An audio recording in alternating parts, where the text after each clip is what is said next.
Aladdin returned home in the order he had come, amidst the acclamations of the people, who wished him all happiness and prosperity. As soon as he dismounted, he retired to his own chamber, took the lamp, and summoned the genie as usual, who professed his allegiance. "Genie," said Aladdin, "build me a palace fit to receive the Princess Buddir al Buddoor. Let its materials be made of nothing less than porphyry, jasper, agate, lapis lazuli, and the finest marble. Let its walls be massive gold, and silver bricks laid alternately. Let each front contain 6 windows, and let the lattices of these, except one which must be left unfinished, be enriched with diamonds, rubies, and emeralds, so that they shall exceed everything of the kind ever seen in the world. Let there be an inner and outer court in front of the palace, and a spacious garden, but above all things provide a safe treasure house, and fill it with gold and silver. Let there be also kitchens and storehouses, stables full of the finest horses, with their equerries and grooms, and hunting equipage, officers, attendants, and slaves, both men and women, to form a retinue for the princess and myself. Go and execute my wishes." When Aladdin gave these commands to the genie, the sun was set. The next morning at daybreak the genie presented himself, and having obtained Aladdin's consent, transported him in a moment to the palace he had made. The genie led him through all the apartments, where he found officers and slaves, habited according to their rank and the services to which they were appointed. The genie then showed him the treasury, which was opened by a treasurer, where Aladdin saw large vases of different sizes, piled up to the top with money, ranged all round the chamber. The genie thence led him to the stables, where there were some of the finest horses in the world, and the grooms busy in dressing them. From thence they went to the storehouses, which were filled with all things necessary, both for food and ornament.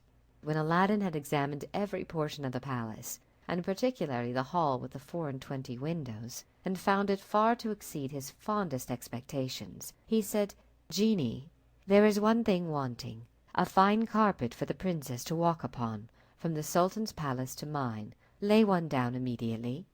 The genie disappeared, and Aladdin saw what he desired executed in an instant. The genie then returned and carried him to his own home. When the Sultan's porters came to open the gates, they were amazed to find what had been an unoccupied garden filled up with a magnificent palace, and a splendid carpet extending to it all the way from the Sultan's palace.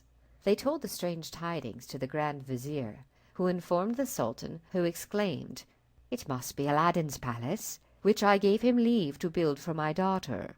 He has wished to surprise us, and let us see what wonders can be done in only one night."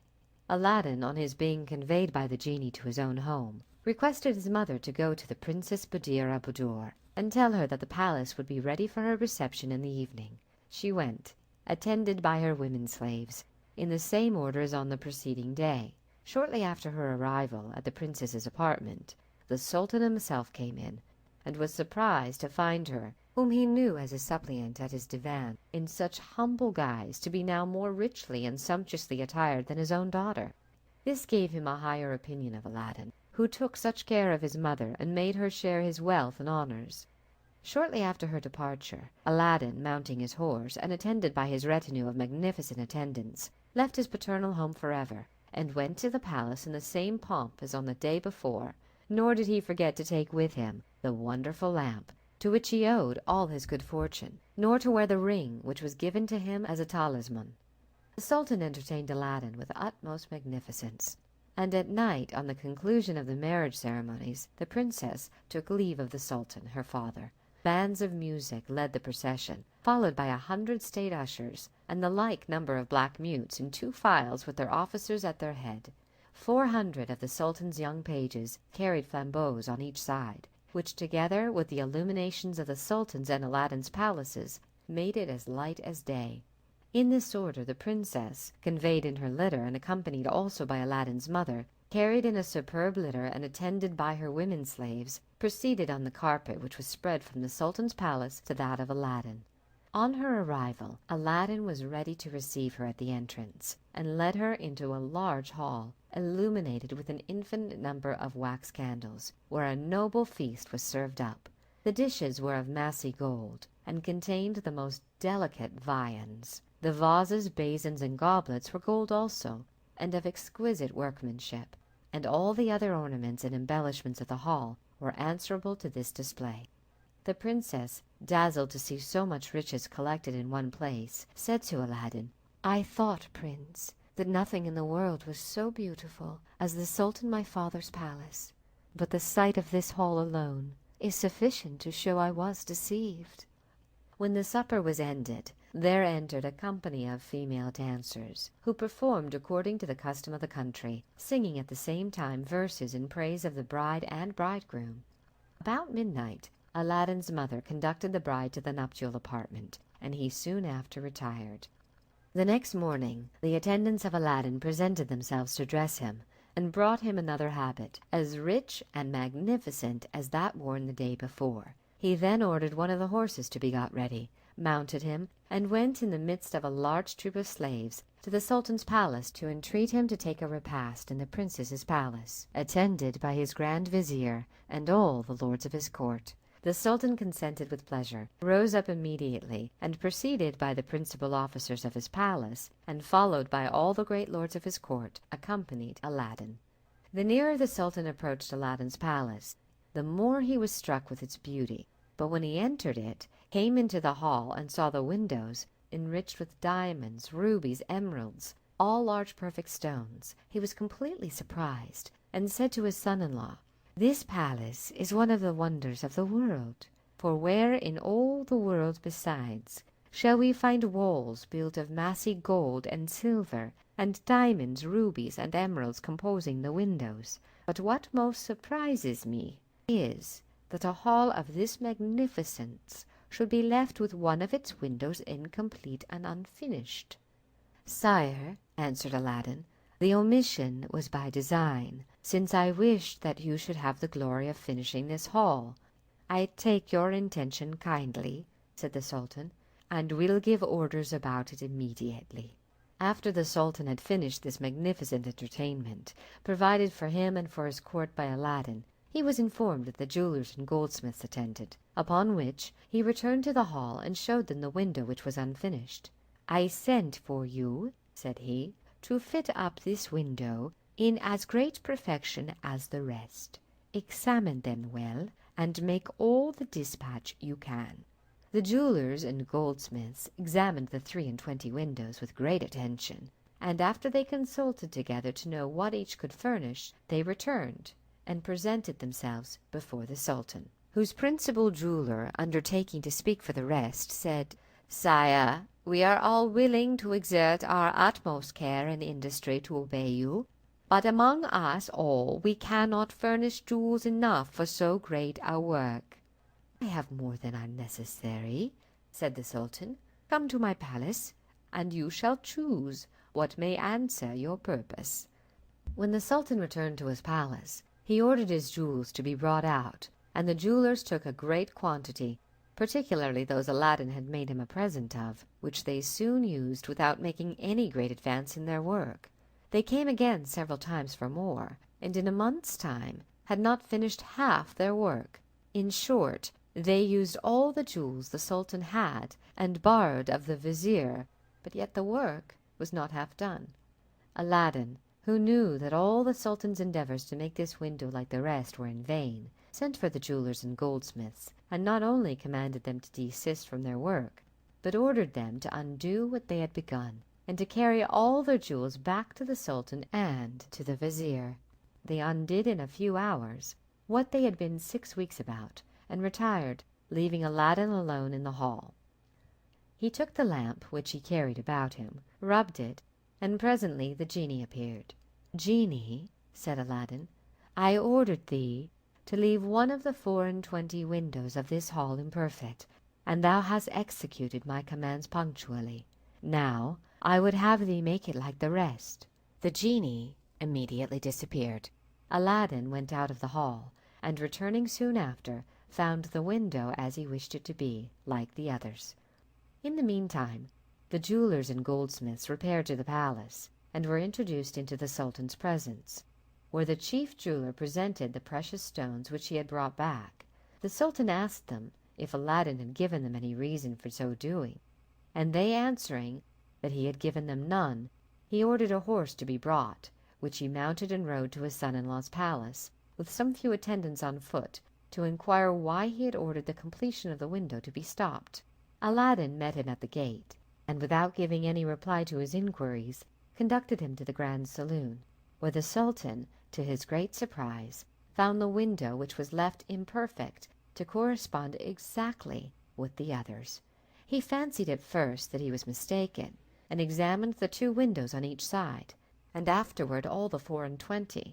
But when he was convinced that the window, which several workmen had been so long about, was finished in so short a time, he embraced Aladdin, and kissed him between his eyes.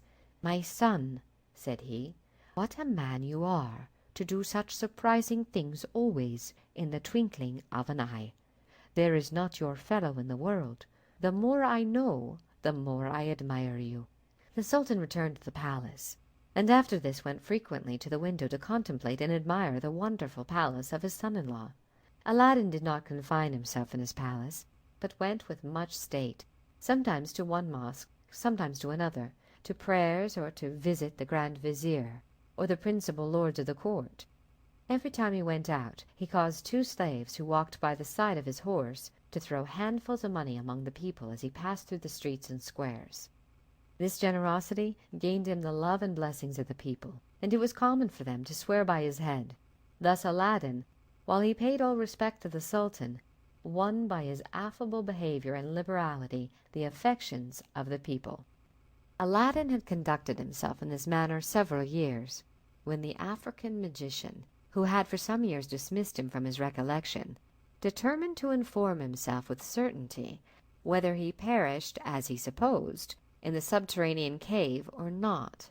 After he had resorted to a long course of magic ceremonies, and had formed a horoscope by which to ascertain Aladdin's fate, what was his surprise to find the appearances to declare that Aladdin, instead of dying in the cave, had made his escape, and was living in royal splendor by the aid of the genie of the wonderful lamp. On the very next day the magician set out, and travelled with the utmost haste to the capital of China, where on his arrival he took up his lodgings in a khan.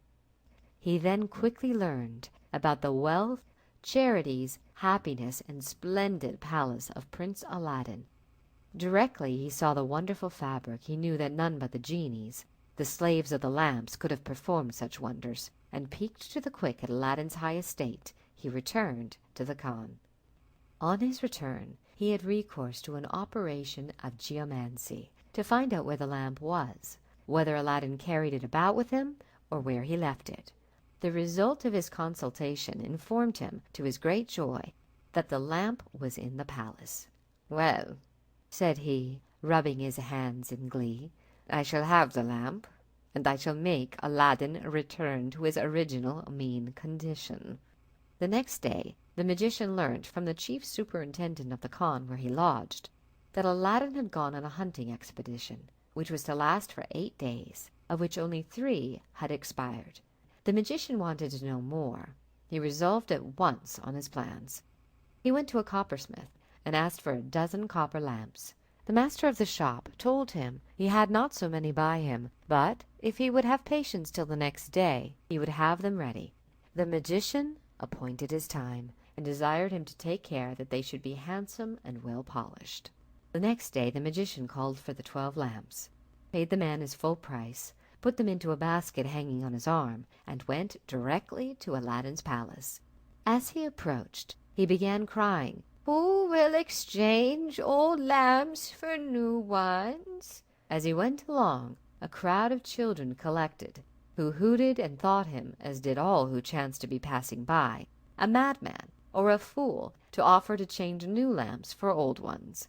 The African magician regarded not their scoffs, hootings, or all they could say to him, but still continued crying, "Who will change old lamps for new ones?" He repeated this so often, walking backward and forward in front of the palace, that the princess, who was then in the hall with the 24 windows, hearing a man cry something, and seeing a great mob crowding about him, sent one of her women slaves to know what he cried.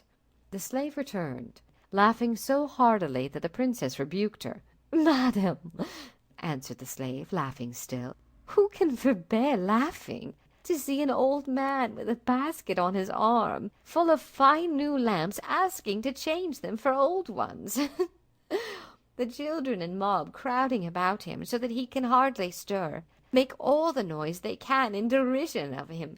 Another female slave, hearing this, said, "Now you speak of lamps. I know not whether the princess may have observed it, but there is an old one upon a shelf of the Prince Aladdin's robing room, and whoever owns it will not be sorry to find a new one in its stead.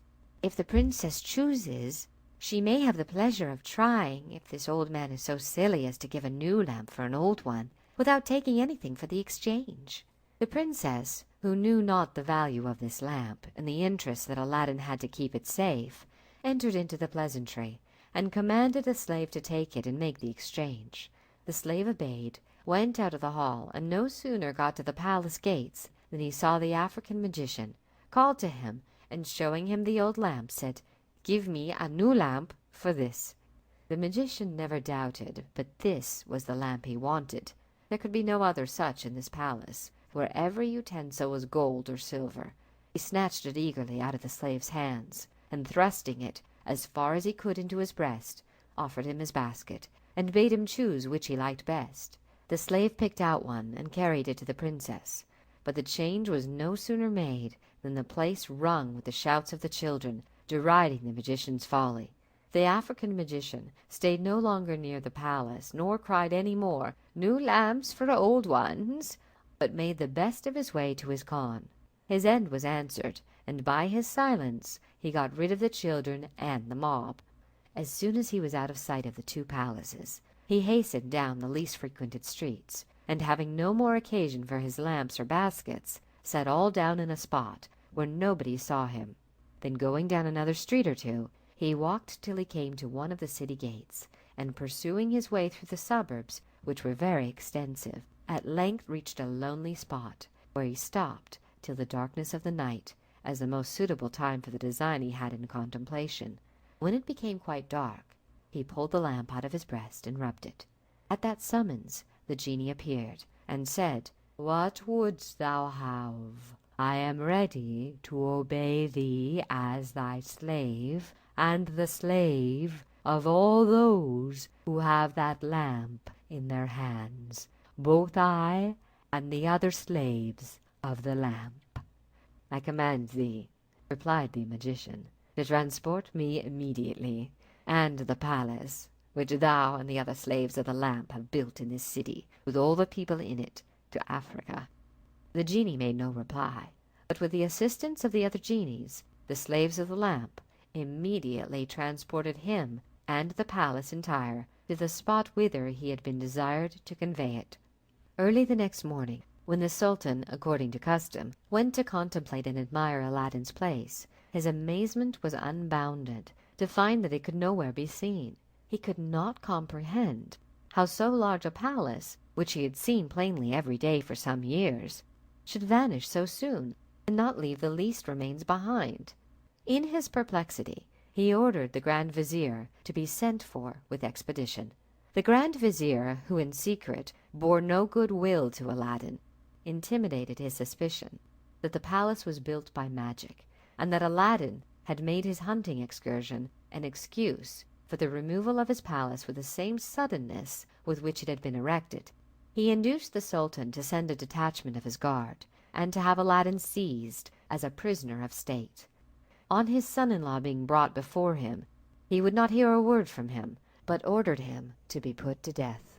The decree caused so much discontent among the people, whose affection Aladdin had secured by his largesses and charities, that the Sultan, fearful of an insurrection, was obliged to grant him his life. When Aladdin found himself at liberty, he again addressed the Sultan. "Sire, I pray you to let me know the crime by which I have thus lost the favour of thy countenance." "Your crime," answered the Sultan, "wretched man, Do you not know it? Follow me, and I will show you." The Sultan then took Aladdin into the apartment from whence he was wont to look at and admire his palace, and said, "You ought to know where your palace stood. Look, mind, and tell me what has become of it." Aladdin did so, and being utterly amazed at the loss of his palace, was speechless. At last, recovering himself, he said, "It is true, I do not see the palace. It has vanished, but I had no concern in its removal. I beg you to give me 40 days, and if in that time I cannot restore it, I will offer my head to be disposed of at your pleasure.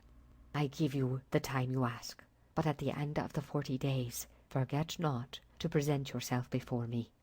Aladdin went out of the Sultan's palace in a condition of exceeding humiliation. The lords, who had courted him in the days of his splendor, now declined to have any communication with him. For 3 days he wandered about the city, exciting the wonder and compassion of the multitude by asking everybody he met if they had seen his palace or could tell him anything of it.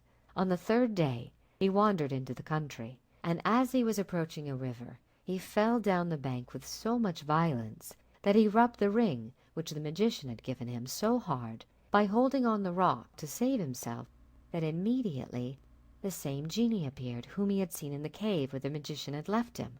"What wouldst thou have?" said the genie. "I am ready to obey thee as thy slave, and the slave of all those that have that ring on their finger, both I and the other slaves of the ring."